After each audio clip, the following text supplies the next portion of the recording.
in the world, or powerful films about Frankenstein and other pieces. I have a bunch of text here that I have spent the last hour and a half or so putting together. So hopefully it will do us justice. It's been a great dialogue, certainly a really powerful one. And remember, we started with this concept of cyberkinetic, and that's really been the backdrop of the last 2 days. How exactly are we thinking about impact, defense, deterrence? And to quote a comment Wynn made on day one, when will we ever learn? Right? How do we learn from the past in order to go forward? And how do we think about these drones, autonomous systems, and other mechanisms in what I call innovations and the ovations that are likely to happen, right? Texas Chainsaw drones. I loved the control system of the gun attached to, 2 drones attached to each other. And how do we handle the acceptance of unexpected yet legal inputs? It is that human element that is always so fascinating, because they will think about putting these pieces and parts together in ways that the designers never imagined. But that's the real power of human innovations in this space and ovations as we go forward. And so we have a lot of talk about whether or not this is making a difference. How is this going to impact lives? How is this going to impact warfighting? How is the technology going to go forward? And if you've been following the world inside the Beltway, you've heard a great deal by the Secretary of Defense and the Deputy Secretary of Defense talking about their offset strategies. We talked about the industrial era and how we're offsetting the dramatic imbalance that's coming in terms of the cost of the attacker to the cost of the Defense Department to defend. And we have equated, we're just about at technological parity around the world. Right? The US used to have the advantage with nuclear weapons. It used to have the advantage with precision munitions. It used to have the advantage with network connectivity. But the Western world, the concept from their perspective is that we're facing a need to offset that disadvantage again. And they are going all in, if you look at the FY17 budget, all in on this concept of autonomous deep learning machines, on the concept of an analytic capability growth, human machine collaboration, assisted human operations, advanced machine teamings, and semi-autonomous weaponry. Right? So we have huge investments in this country from our defense industrial base into this environment. And so I was really struck by that, because it is that human component that is so vital. And it's that sort of aha moment that happened yesterday, if you didn't realize it, where we talked about how do we create enough time and space to have a response that makes sense. How do we do this in a way that we recognize there's a need to respond quickly? There's a political pressure from the population that when one bad thing happens, that you have to respond in a proportional way. And it got us to thinking last night over drinks. I was having a number of conversations, testing out some of these concepts, and it came down to how do we have a philosophical foundation for what we're talking about and what we're doing. And that pervaded today, right? That pervaded the whole afternoon and today. What is the philosophical foundation for what we're thinking? How does that guide decision making? How do we have a strategy about what we're doing informed in all of this? And I think that got summed up so beautifully yesterday by one of our Swedish colleagues here, where he said, scared people make stupid decisions. Right? In one sentence, what's the philosophical foundation? Scared people make stupid decisions. Scared voters, right? That's one of the things that's very real for us in this country right now, because we're watching what's happening in the political sphere here. And so that got me thinking, if all of this is true, how do we succeed when there are so many aspects that need to be coordinated across a large spectrum of participants in such a rapid manner. Right? Think about the variables we're having to process just over the last 2 days, and certainly in our lives every day. How do we do this? And we actually answered that question, right? Miranda, you gave us the first step. What is that common narrative? In the conversation we were having about drones and swarming theory versus asymmetry theory in this, how do we talk about the goals? I think, Dennis, you made that comment. What are the goals that we need to work towards? So how do we have that common narrative and that goal statement so that it lets us all function in this incredibly complicated environment? But are we thinking in the right way? Are decision makers thinking in the right way? How do we continue to question the how we think? How do we acknowledge and recognize that thinking is a learned skill and you can learn new ways of thinking, and that we need to do that? We talked about modularity and freedom of movement. Is that always good? It certainly seems always good. We think it's always good. Is there always a human on the other end?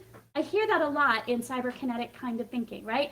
We're talking about this in terms of autonomous systems, but there's a decision maker, a thinker on the other end. So I have to realize there's a human out there somewhere. If there isn't, or if there is, where are they really?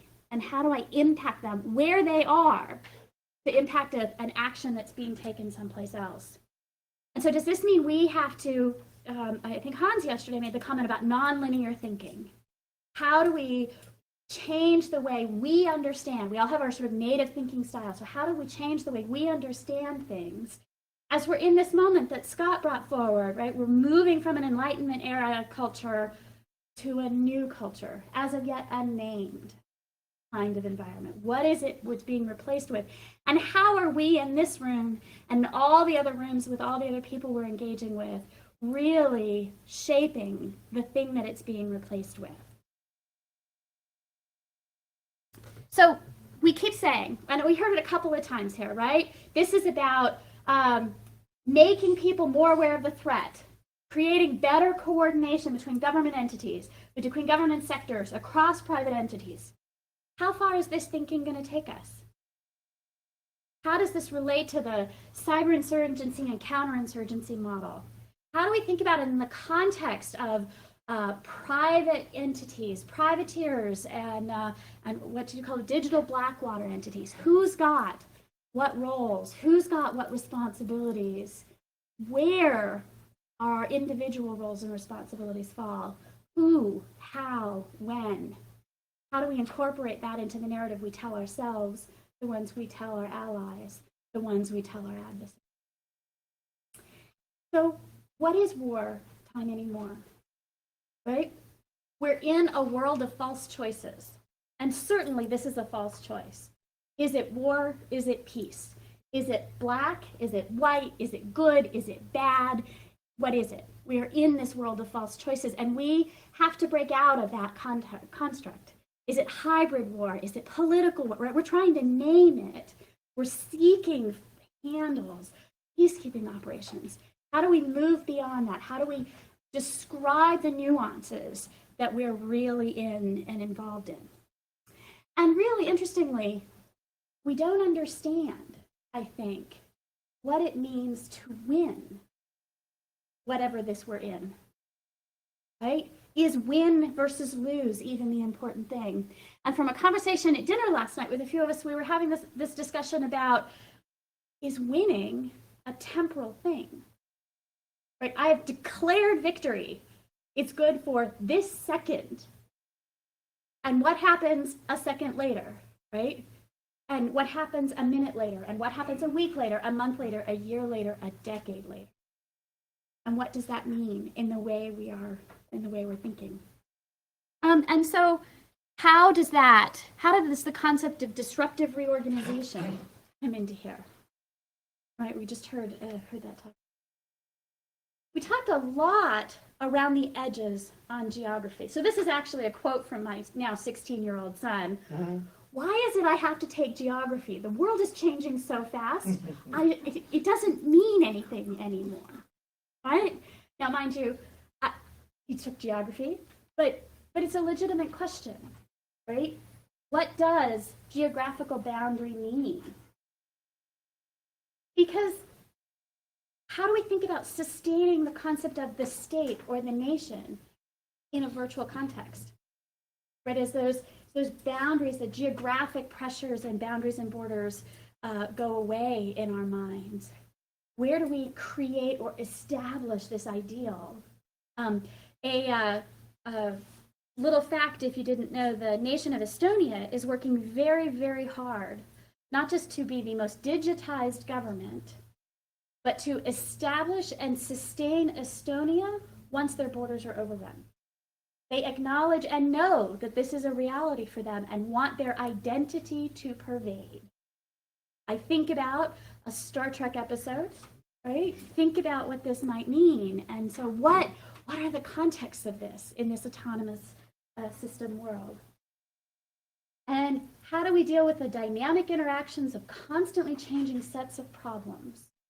Patterning patterns, as we are evolving from this Enlightenment era, that's industrial-based concept, into the future. That dynamicism that we have to work with.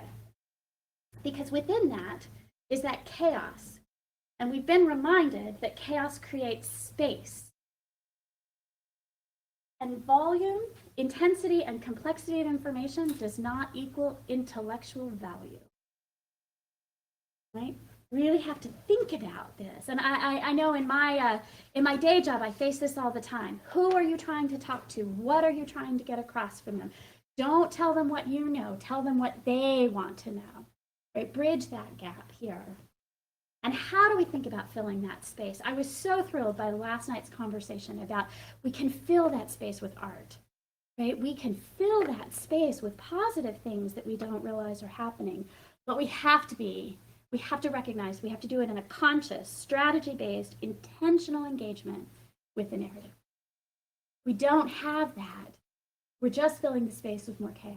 We're creating more room for counter-narratives that we don't want. And so this isn't going to make any sense, but I want you to take a minute and look around in this room. There are 43 participants. There are 4 women. The power of diversity in this problem is vital, right? We cannot keep thinking that the way we got here will get us out.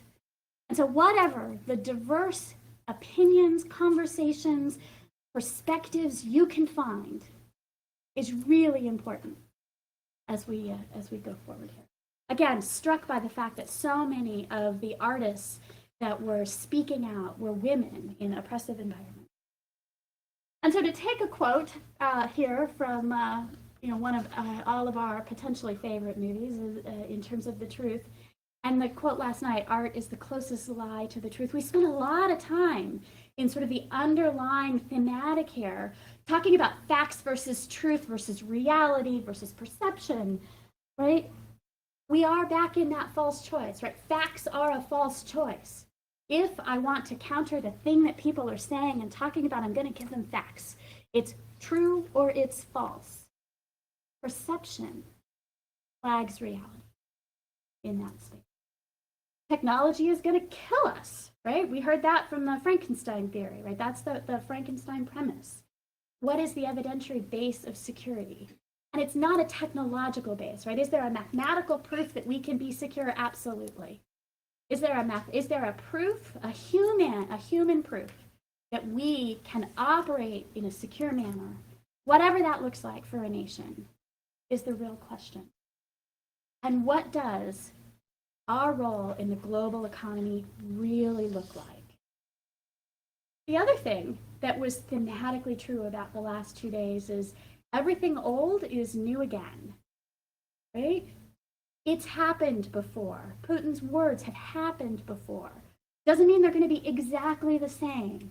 We have to acknowledge that it's only going to last for so long, and it's not necessarily true everywhere. But there are patterns we can use as we're defining the new patterns. People said the darndest things over the last couple of days, right? So please insert your credit card now. Is this a swarm theory or an autonomous system theory problem? Who's making the bet? Who's putting money into these problems? What has their track record been in terms of picking the right side? How do we really think about that? And then figure out what the alternative bets might be. How do we affect that work factor attacker cost, right? There's real promise in that we can really impact. And then I don't think any conversation about the global nature of anything would be really complete if we don't talk about this challenge, right? How do we handle migrants? It is a very real, very pressing, very human situation.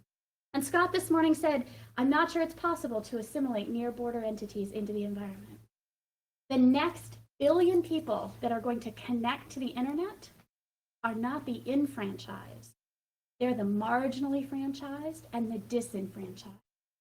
And so they're going to find people who think like they do, they're going to find narratives that they resonate with.